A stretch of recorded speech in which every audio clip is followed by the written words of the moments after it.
Hello, ladies and gentlemen, boys and girls. Today we're back with a very, very special video. We are going to be talking about one of the most unique, talented, and probably one of the funniest people to have ever lived while playing the game of baseball, intentionally or unintentionally. That's right, if you can read, you've seen the title, and you know we're going to be talking about some Zack Greinke stories today. Now, obviously, I didn't want to put them all in one video because A, that would take forever, and 2, not a great business decision. So if you would like to see more, go ahead, leave a like, comment some hate mail, something good, and maybe you'll get another one. We'll see what happens. No guarantees. You know me, I upload every 3 months. So we won't waste any more time. We're going to go ahead and get right into it. Our first story starts in May of 2004. I believe I wrote 2024, but that's obviously not true. And let me set the scene for you. Kansas City Royals, struggling organization. They were planning to call up their young star named Zack Greinke to try and bring him up and turn things around, at least maybe get a few more butts in the seats. Regardless, it was time. He was killing it in the minors. He needed to be up. So the former Royals AAA manager, Mike Gershelli, definitely butchered that, sorry brother, went ahead and called Greinke into his office. And of course, Gershell told Zack Greinke the good news. You're going to the big leagues, dude. Congratulations. And in typical Zack Greinke fashion, he kind of just paused for a second and looked at his manager before he asked him, I don't know. Do you think if we asked them, they would let me go back to single A and become a shortstop? I think I can be a pretty good shortstop. Yes, he actually said this on the cusp of getting called up to the big leagues. And obviously his manager had no idea what to respond to that or how to respond to that. So from a place of genuine concern, the manager just gives him a look, which prompts Greinke to keep going. And Greinke tells him, I think I want to play shortstop. I was thinking I could start at single A and then, work my way up. And of course, the manager tells him that this is probably the most insane shit he's ever heard in his entire career. And apparently he sounded like a boyfriend blindsided by a BPD chick. Once the manager explains to Greinke how absolutely retarded that is, Greinke just looks at him and says, oh, okay, no problem, and then walks away. And then, not too long after, called up to the big leagues, and he's become the pitcher we all know and love today. So that's how it all started for Zack Greinke. And let me be very clear, he is a national treasure, and I'm very happy that we all got to experience this unique, incredible person. But you can tell from the very start, he was kind of having some fun, And obviously, there's some other stuff going on, some social anxiety stuff, all that. But you got to admit, pretty hilarious that upon immediately getting called up, he says, no, I want to go back. I want to go back to single A. I could play shortstop. I respect it. Most guys wouldn't have the nuts to even think about that. So good on you, Greinke. Not bad. Our next story is not too long after this first one, and it involves Zack Greinke, the hitting coach. So shortly after being called up, Zack Greinke fucking cranks one in Arizona with his eyes completely closed. Home run.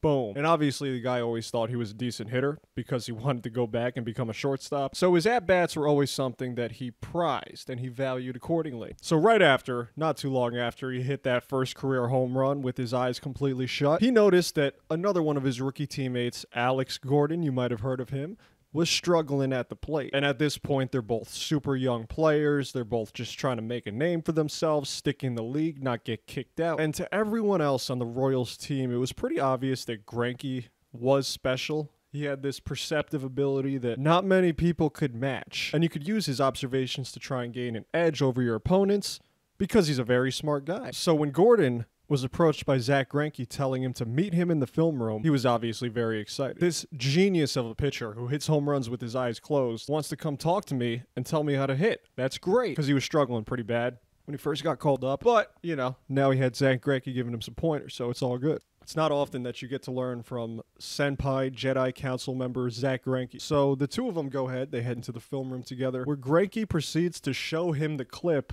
of his first home run in Arizona multiple times. The true number of times he showed Gordon the video is currently unknown to us. Maybe in a few million years we'll be able to figure out through some archaeology. But the point is, Zack Greinke shows him this video multiple times. Gordon's sitting there like, okay, now what? And when Greinke's done, he simply looks at Alex Gordon and he tells him, do that, or do more of that. Actually, that's what he said. But the point still stands. Zack Greinke pulls you into a private room. He tells you to hit more home runs. You do it. And guess what? The best part is his advice worked. Alex Gordon, around that point, I did some digging, and I estimated he was probably hitting around 173. around the time of the meeting. And then he went ahead and finished the year hitting like 247. So say what you will about the advice, but it worked. He got better. And I think he has Zack Greinke to thank for that. I think he should give him his entire career salary. It's only fair. Our next silly story is a weird one. I'm not even entirely sure if it's true. And that's weird. And you might be thinking, what are you even talking about? Well, I'll explain it for you. So I saw a brief thing in an online article. So I did some further Googling, and then I found another article by a man named Chris Landers with no clear indications of it being satirical. It was written on December 4th, too, not April Fool's. So that was my main theory. I was like, okay, this could be an April Fool's joke. Nope. December. So either I'm very autistic and I can't tell if this is a joke. We'll get into that later. Or this guy wrote a completely serious article. But I'll let you be the judge because it's no fun if I do it. So first things first, it's about his contract with the Diamondbacks. And apparently there were some super special stipulations that had to be met in order for the contract to be complete. I'll run through these real quickly. I'll run through some of the context. The first stipulation was that Mr. Greinke needed 10 tons of high-quality guacamole, which apparently stemmed from a now infamous quote in which he shit on Chipotle, saying, I like the guacamole now. I don't really love the guacamole, so I get it when I feel like it. They changed their guac from 150 to 180. I mean, 150 is already pretty darn high, so they changed it to 180, and I'll never again get guacamole. It's not about that, the guacamole itself. I just don't want to let them win. And you know what? I do get it. There's a lot to unpack in just that sentence alone, so we're just not going to bother. But I get it. It's expensive. Chipotle's through the roof. What's going on, guys? Used to be for the people. Bastards. I actually wonder how much the guac is now. I don't really get it because I think it doesn't taste that good, but I can only imagine. 180 in like 2015, it's probably like $17 today. Jesus.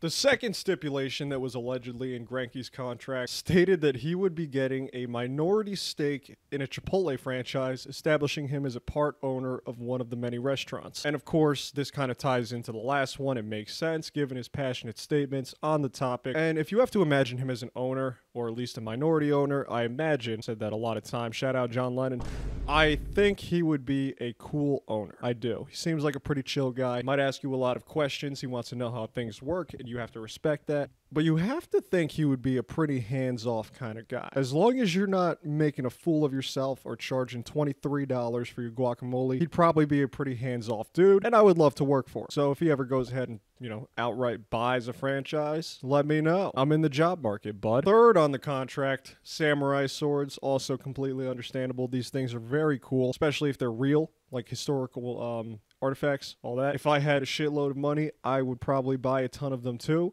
So I can't blame him for making a team do it for him. And the legend is that this stemmed from him already having been gifted a sword by Mizuno. Yet the company that makes baseball gear, they gave him a sword for winning the Cy Young Award for whatever reason.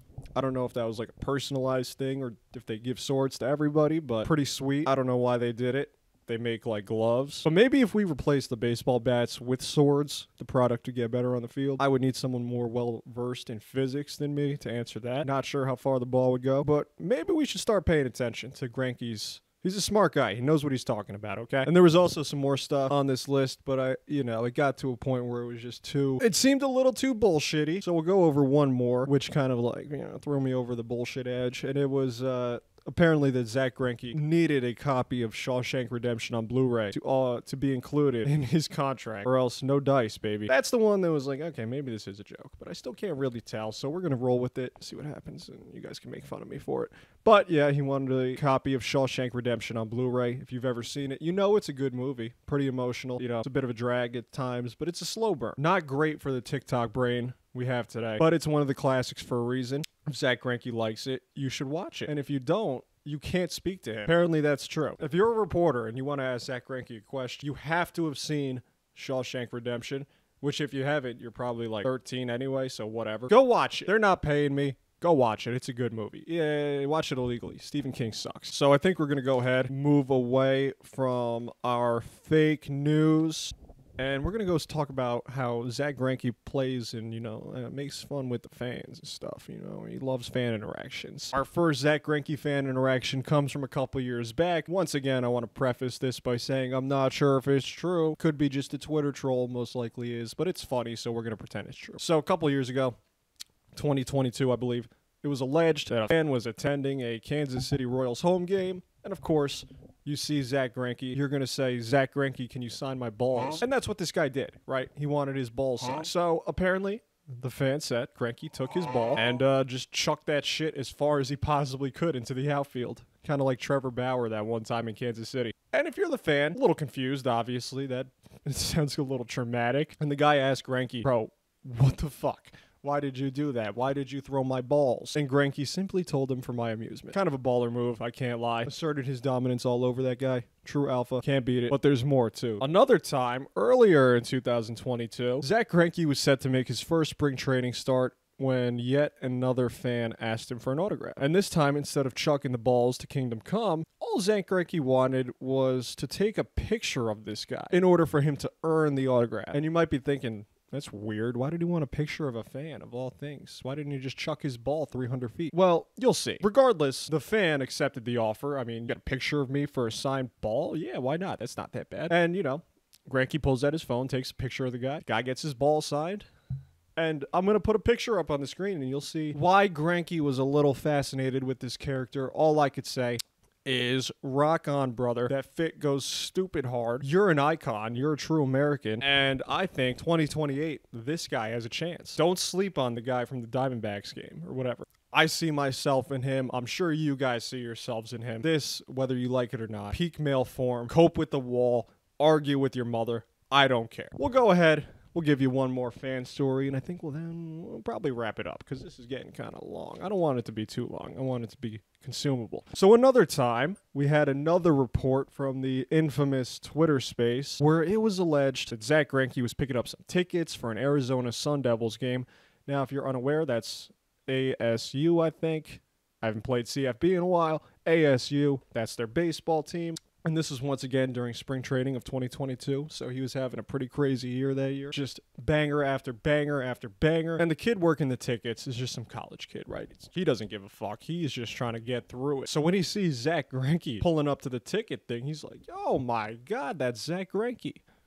What are the odds of that? Even though he's in town for spring training and all that. But the kid tells him, he's like, yo, I'm a big fan of the Astros, Zach, and you're sick as fuck. You're cool. And of course, Zack Greinke answers by saying, well, the team is good, but the city sucks. And as someone who's never been to Houston and who doesn't plan on going anytime soon, I can't say whether he's right or wrong, but this guy's usually right on everything else. So am I going to sit here and not take his word for it? No, that would be preposterous. And again, we only know about this through a Twitter report where the mother of the ticket person tweeted about it, so maybe it didn't happen. Maybe Zack Greinke loves the city of Houston. Maybe he lives there, right? Who are we to know? But it's funnier if this is true and it happened because fuck you guys. Still not over 2017 Houston. Eat shit. You deserve it. And I think we might leave it off for there for now. I have some more stuff written down, but I don't want this to be too crazy. So we're going to go ahead and wrap this volume up of the Greinke stories. See how long it ends up being when I edit it. Hopefully it's not like 3 minutes. But regardless, what I want to really pound into your heads, into your skulls, is that Zack Greinke is absolutely one of a kind, and these are really just the tip of the iceberg. I would love to tell more, but you people have to watch the video. Final note. Get this motherfucker in the Hall of Fame. I don't care if his stats are up to par. I haven't looked at him. I probably won't look at him, but it doesn't matter. We need to hear his speech. We need him to get up to that podium, say 3 words, and come on. It would be so good for the health of the sport, the country, so many people's psychology. I can't see many things more important than this. If the writers deprive us of this opportunity to hear Zack Greinke speak his pure, unadulterated thoughts, jail, all of you. Jail. BWAA.